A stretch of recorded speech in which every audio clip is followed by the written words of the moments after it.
What's going on, guys? So I thought about making this video just because clearly, the I don't know, what I'm trying to say. This is gonna be a long video, so I understand if you guys don't want to stick around and listen to it. But I've been seeing some people put this out. One of my friends put it out, and it kind of inspired me to do the same. Just considering what this month is, why I stand for it so much, and just if someone sees this video and it helps them, that's great. Just like my friend did. If it helps you, I'm glad because that's all it takes sometimes. Um, I don't really know what the the plan, the outline of how this video is gonna go. It's just gonna go whatever pops into my mind as I describe what I went through and how it's unconventional, so to speak, in how depression and suicide happens and everything like that. But you know, it's weird to talk about it, especially talk about it for online. But I want to make this video because I'm capable of talking about it without it affecting me too troubling. Um, but again, it's gonna be on my fitness page, so it's gonna be out of the context of what the fitness page is. But I don't want to make another YouTube just for that one video, so this will be up. So sorry that I just wasted 1 minute 45 talking about nothing. But anyway, so as you can see, I do live a good life. I have lived a good life my whole life. My family's been middle class to I'd say if honestly, I don't really know, but like upper middle class is how I look at my life. I've never had to struggle for anything. Never had to pay my own bills. My parents always did everything for me, so I know it's it's it's weird. It's a lot of people don't understand that because some parents aren't around. Some they have to do everything on their own. But I'm thankful for the life I've had. Yeah, it's weird. I don't know. It's weird to sit back and look back at my life and think like what happened. But anyway, try and get actually into how my depression started and everything. And see if this helps you guys. So back in 2012, I think 2012, I was like 13, 14. That's when my depression really started to hit me, and this lasted 3 to 4 years. But that was 3 to 4 years of mild to sometimes severe depression. And like the thing about it was, I felt so alone. I felt like no one loved me. Um, I felt like I had no friends. Because at a point, it really felt like that. It really felt like there was no one to turn to. Like I just didn't want to turn to my parents because it's the thing about depression is you don't want to put it on other people. It's not something you want to put on other people. It's not something you want to show. And I understand that. I understand the impact it has on you because you feel so like this is all speaking from experience. So this isn't scientific knowledge. This isn't classification of depression, but this is what I see from my side. But for me, depression just felt like I felt so weak for being depressed, and there were times when I looked at myself, I was like, why are you depressed? You have everything you possibly need. That is so pathetic. And I think that's one of the struggles with depression is that you're so negative to yourself, and a lot of times, not always. Again, this isn't scientific knowledge, but a lot of the time, depression and hatred to oneself is because we talk so negatively about ourselves. We're our biggest, worst enemy because you simply are the biggest critic to yourself. And I was the biggest critic. I hated how I looked. I get home and I hate who looked back at me. I wasn't fat, but I was definitely overweight, and I hated it. I hated it because I wasn't good at sports.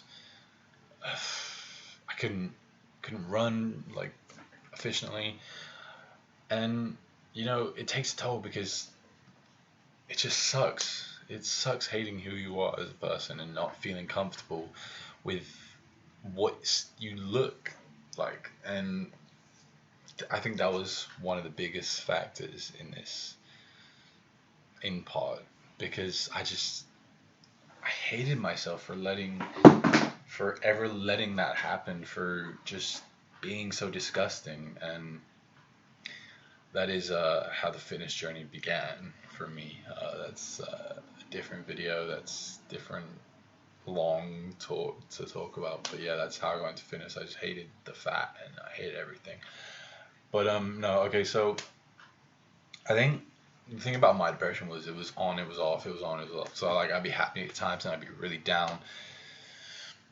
And suicidal thoughts did come into my mind. I considered doing it. I went to the kitchen and just said, I could do it with that. And looking back at it now, that destroys me to know that I genuinely saw things that I could end my life with, and I didn't have a second thought because I really would have done it. But the worst part about it is that I don't know. I would guess I was scared, and because I've had so when I got older, this was probably what 6 months ago. Then I actually pulled a knife to my neck, which was one of my biggest manic depression stages I've ever had. I'll talk about that in a minute. But yeah, so as I said, I had several suicidal thoughts. I wanted to commit suicide, but honestly, in my own words, it's what I called it. I was too much of a pussy to do it. And I think that's what sucks because depression takes up so much. You just start saying you're a fucking pussy. Do it, do it, do it, do it. And some people just give in to those voices, and that's what sucks. Because fuck, honestly, I'm just glad it never happened. I'm glad that I never did anything because I'm great right now. Everything's going great, but yeah, it was a tough time, and there's one thing that stands out to me most when I was younger, because I went to a really Catholic school. Anyone in England will know about it just because of the scandals that have happened. I went to St. Benedict's, and at that school, I don't think I fully fit in. I had a friend group, and we were friends at times, but then, I started finding out after I moved to America that that friend group just separated, drifted apart, and they started. I don't know, but yeah, that was kind of my friend group. One person in the friend group I still keep in contact with time to time. So that's nice. But so I relied on that friend group really for the social support I needed. But I did not tell them I was depressed. This video, if they ever see it, will probably be the first time they find out just the level of depression that I was at. But so the one thing that stood out for me, the event that stood out for me that really made me cry, made me hate myself, made me hate everyone around me, and made me think that no one liked me was so at St. Benedict's we had this lunch hall. At break time you could go buy food to eat, because that's what you do with food, you eat it, in case anyone didn't realize. And there were bacon sandwiches. I call them like bacon butties. That's just my thing. Well, actually, it's a British thing, I think. I hope it's a British thing. But we got those, and I'm outside sitting on the bench. I can't remember if I was sitting with anyone, but yeah, I was sitting outside, and people came over. They were in my grade, who I thought were my friends, and people started throwing sausages and bacon at me. And honestly, this story's probably being manipulated by myself because I can't fully remember. I think at one point someone called out pig, but I don't know. That's probably just my imagination. That's probably the depression telling me. But yeah, that stood out to me. And then what was worse is how the hell the teacher dealt with it. Like he was so bad with dealing with it. He was in. I'm out of the school now, so I can say this, but he was an idiot, and I don't understand why the hell they hired him. Um, but yeah, he referred to it as the Nazis dealing with the Jews. He called me a Jew, and everyone else Hitler. Like, I mean, what? And that school was like big on protection of kids, big on anti-bullying, and you have a teacher that does that. I mean, what? That doesn't. No, that's not how you deal with something. You don't call a kid a Jew. Are you an idiot? I mean, my dad's a Jew, my grandpa's a Jew. Like, don't don't effing say that. Like, that's you're a history teacher. You should know not to refer in like Holocaust terms like that. Like, but yeah, so that event really sparked it for me, where I felt no one loved me. Like, people would just be better off without me, and like that just continued for 3 to 4 years, and I never got out of it. I thought it was gonna happen eventually. I was gonna commit suicide. Glad I didn't. One thing that really got me, that really made me change my perspective on life and on how what I was going through is, so I wasn't the cutest guy, still not, don't got it. Um, but I wasn't the cutest. So I didn't have girls talking to me, nothing like that. So I went to online and definitely got played there by catfish. But one girl I was talking to, probably not even a girl, but talking to her. My mom takes my phone while we're on holiday in Nevada, and she goes through my phone. This was accidental. She doesn't. She's not like that, but she finds these photos of this girl I'm talking to, and she pulls me in. She's like, "What the hell is this? Who is this?" Um, and I'm just like, she's online, and everything starts happening. They start yelling at me, and then that's when everything comes out because I try holding everything in. It all holds in, and it all just came out because the emotional trauma of just being yelled at like this over something that I did because I felt so alone. Someone just made me feel like special. Like someone made me feel like they wanted me. Um, but again, to whoever did that, you know who you are. That's another. Maybe I should just make a vlogging YouTube channel about this stuff because the shit, catfishes don't do that, especially to depressed people. Like, damn, you get out of that and you're like, wow, you're a fucked up person. But yeah. So going back, so they found that. I start crying and I start telling him like everything. I start telling him I'm depressed. I'm suicidal. Like I feel so alone in this world. Instantly, they start crying. Both my parents, and they start blaming themselves. I'm sitting here like, what the fuck is wrong with you, Sean? What the hell are you doing? Why did you just? Because I made them think that it's their fault, and that's why we keep it in. That's why we feel like we're such a burden to people because we don't want them feeling that way. We don't want to hurt them because we're hurt, and it sucks seeing them like that. And I think at that point, I decided, you know what? No matter how hard this is, no matter how tough it's gonna be to get out of this, I'm gonna get out of this for them. And I worked at it. I worked at it. I was still depressed. The thing about depression is, it doesn't go away. It never goes away. In my eyes, the way I dealt with it, it just didn't go away. Um, I dealt with it. I was happier. But I think, sorry, I think the happiest I was when I moved to America because I think the reason why I'm so happy out here is because England was the place where I was most depressed, where I was most alone, or at least how I felt like I was most alone. And yeah, so America was a better opportunity. And as soon as I got out here, I started high school. High school's it's not High School Musical. I'll tell you that from what I saw. Um, but no, I came out here. Um, I was saved by a group, and they became my high school group, and they were the best people I met. We were close. Always hung out pre-game, before the game on Friday. Hung out on the weekends. It was great. Um, so everything was going great. No depression. Well, there were times when I would be sad. That's the thing about depression. It comes back in kind of like waves. So you'd be down here, but you could be depressed, but you won't think it. You just think you're sad. So that's how it would be for me. I'd just be sad, but it'd be weird.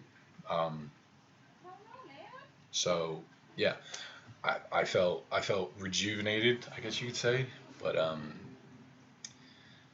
it was great. It was great to get out here, get away from the trauma that I felt, because England just brought me trauma after trauma.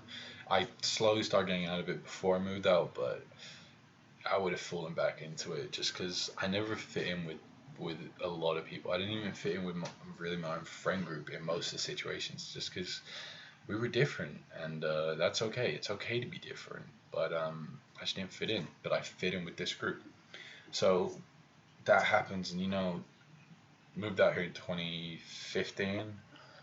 Everything was going good for what, 4 or 5 years, and didn't feel like severely depressed. And then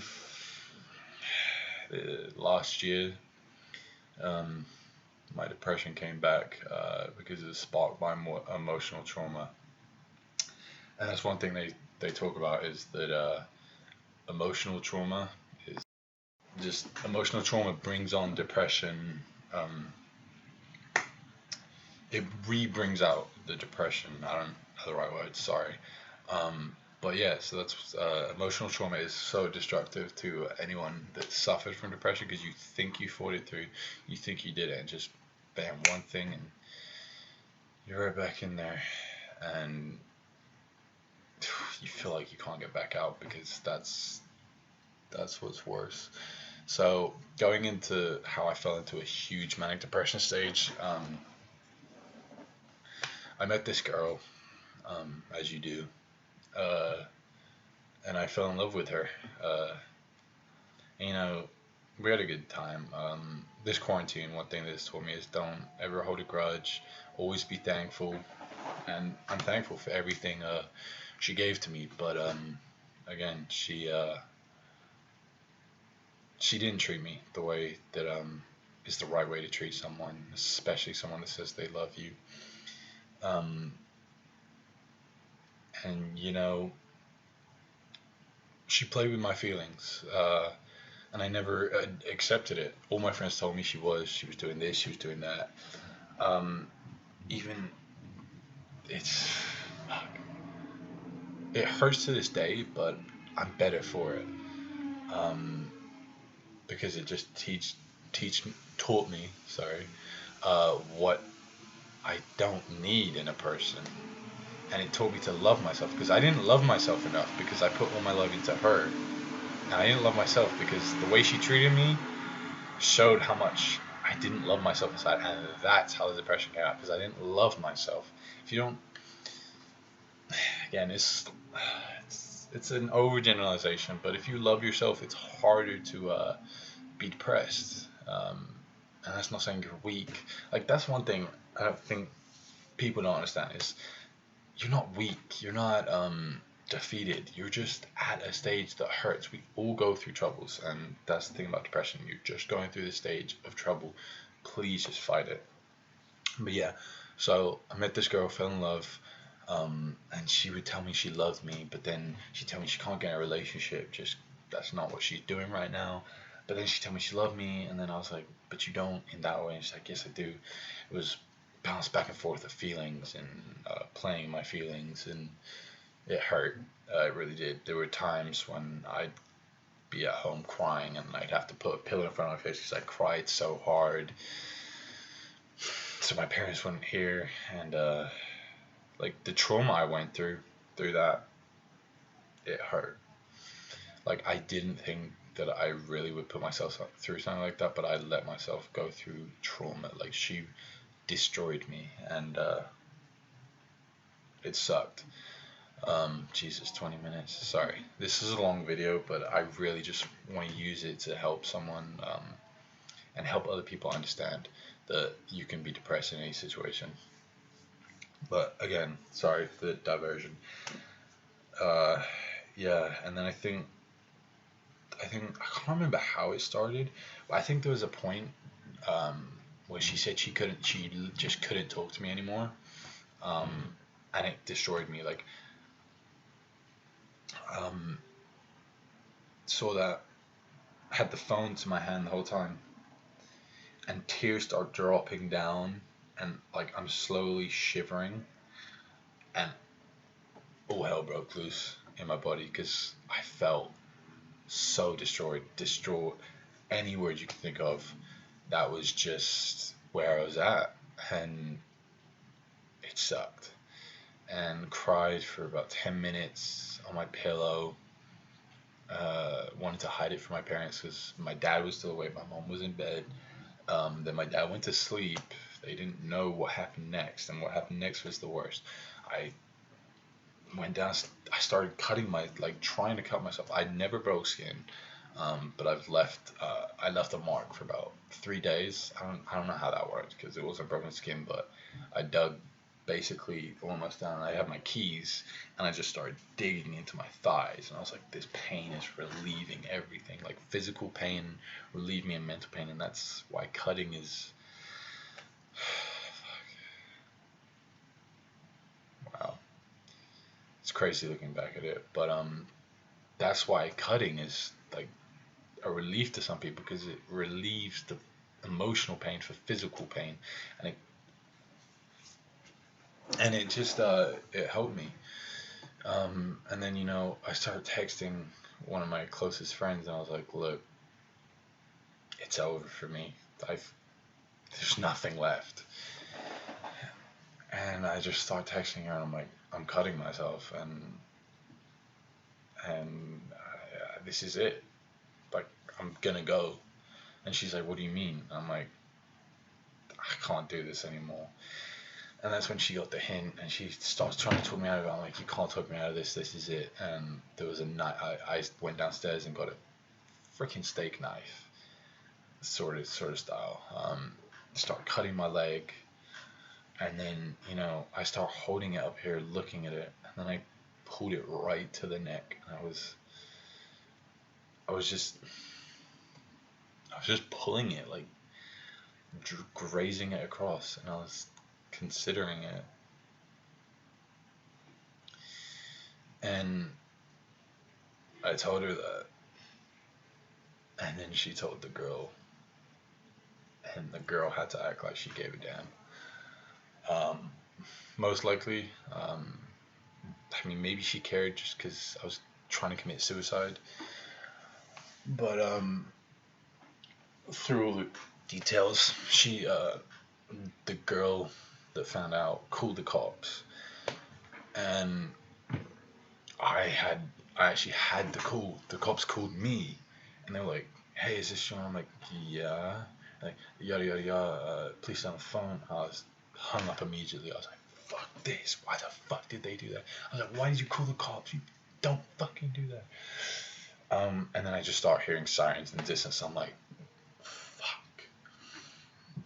But it was crazy because nine police cars showed up outside my house. Blue lights, blue and red lights flashing, and this is at like midnight, 1 a.m. and I'm just sitting there like, wow, this is bad. And you had about 8. No, sorry, you can't have 8 with 9. It was about 10 cops outside. They're all just there, and then I had 2 cops just interviewed, like, why are you doing this? It's gonna be okay. And I'm like, yeah, it's stupid. And I try to convince them, and at that point I wasn't okay. I just needed them away because I didn't want my parents knowing. And so after all this, I'm still depressed. but the girl tells my parents, and I don't know why she's doing this, because it's like, you're the reason for this. Um, so my parents find out, and then my mom starts saying we need to go to family therapy. And then it's just round two all over again, and it destroyed me. And I said, no, we're not doing this. That's going to destroy the family. And we're a really close family, like really close. So I didn't want to risk anything. That's why I kept it all in. So I went to therapy. Therapy just didn't work for me, so I stopped going after a few sessions. But I started recovering. I started being better, about feeling better about myself. And that's the thing. That's manic depression. You really low lows and you're really high highs. And so I started getting better, and then me and the girl started talking again. That was not a good idea on my part, and so it all destroys me. And it's the same thing over and over again with her. Um, and I start having panic attacks, like literally, like my heart starts going like this. I struggle to breathe, and I'm dying. And then the one to comfort me is the one that put this pain on me. And then slowly but surely I start recovering. I'm back to this stage. Um, and I look back at everything and I'm like, wow, I did not have a conventional depression story. I did not come from a bad background. I did not struggle to make ends meet through my parents. I did not have any of that, divorced parents, anything like that. I had a great life, but you never know. And the reason I wanted to make this long video is because one of my friends actually said, when I said, because he was joking about suicide and depression, and I was like, dude, that's not okay. I mean, yes, I joke about it, and so it's like, what's the fucking word? Holy shit, I forgot the fucking word. I gotta beep that out. Hypocrite. There we go. Sorry. Um, but no, my friend was like, "You're depressed? You were depressed? Why? Like, you didn't have any reason." And I was like, "Wow, I'm gonna ignore that because you have no clue, and that's the reason why I do this. Like, I want to raise awareness because no one understands. You don't need to have a bad background. You don't need to have divorce parents. You don't need to be struggling to have depression. And that's what people don't understand. They don't understand. Understand this. Anyone can go through it. Anyone can have suicidal thoughts. Anyone can go through troubles, just like how anyone can have a bad work experience. Anyone can go through a divorce. Anyone can go through any troubles. It's the same with depression, but it's more important that we understand that for depression. People feel so alone, and it doesn't help if you don't understand them, and you don't understand that just because they feel well off doesn't mean that they're okay. I mean, for God's sake, Robin Williams, one of the funniest dudes, always wanted to make other people happy. Had a successful acting career, killed himself. Why? He had everything going for him. It's not that simple, guys. It really is not that simple. And I just ask, I will leave down in the description the link to my the GoFundMe for Jed Foundation. I'll leave the Jed Foundation in the description below too. But guys, please understand, never tell someone that they should not have been depressed, because I mean, that's I don't even know how to compare that, because it's just a stupid comment. I'm sorry, but it's a stupid comment. What, just because I had well off parents and I'm well off, that I shouldn't be depressed? I still have stresses, and yes, maybe they seem so stupid to you, but to me they hurt.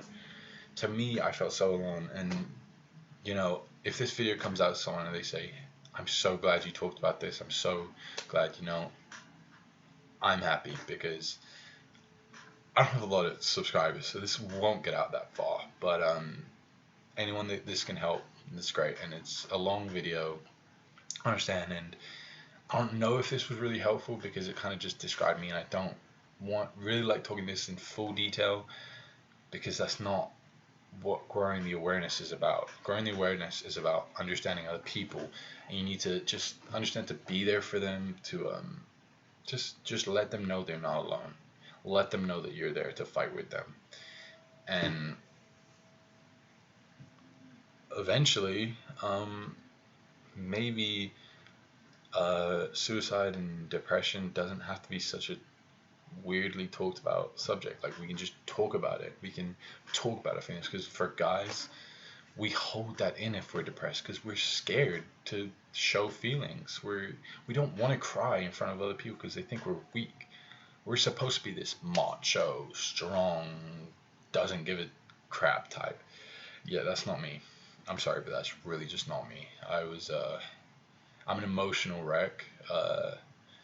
And if anyone believes in astrology, I'm a Cancer, so that should give it away. I don't fully believe in astrology or that stuff, but that's what Cancers are. We're emotional wrecks. I'm an emotional wreck. I guess that's why depression happens so easy for me. I guess, but I don't know. But the one takeaway, I'll finish it up here just by saying the one takeaway is don't assume someone shouldn't be depressed. Anyone can be depressed. Just say, I'm here for you. Anything you need, don't be afraid. That's the best thing you can do for someone. Maybe someone doesn't accept it, but if you at least try, that's the best thing you can do. But apart from that, I'd really appreciate any donations to the foundation. It would mean the world to me. The people 18 to 24 can just get the help they need. The research can be done to help them, and you know, depression is one of the biggest. Suicide is one of the biggest killers. So let's do our part, guys. Thank you.